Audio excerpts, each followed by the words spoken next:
O'zbekiston Respublikasi C-390 Millennium mijozi sifatida e'lon qilindi. 2026-yil 3-fevralda O'zbekiston havo kuchlari Markaziy Osiyodagi birinchi C-390 operatorlariga aylandi. Ushbu samolyot 21-asrda qurilgan va loyihalashtirilgan eng zamonaviy harbiy transport samolyoti bo'lib, boshqa o'rta o'lchamli harbiy transport samolyotlariga qaraganda ko'proq, ya'ni 26 tonna yuk ko'tarishi hamda uzoqroqqa uchishi mumkin.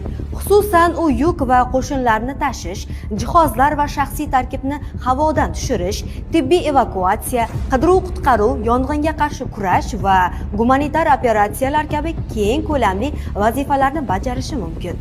Shuningdek, unda vaqtinchalik yoki asfaltlanmagan uchish-qo'nish yo'laklarida ham foydalanish mumkin. Ushbu Embraer 150 o'rindiqqa qadar tijorat samolyotlarining yetakchi ishlab chiqaruvchisi va ijrochi aviatsiya, mudofaa va xavfsizlik sohasidagi yirik global o'yinchidir. Kompaniya Amerika, Afrika, Osiyo va Yevropada sanoat bo'linmalari, ofislar, xizmat ko'rsatish markazlari va ehtiyot qismlarini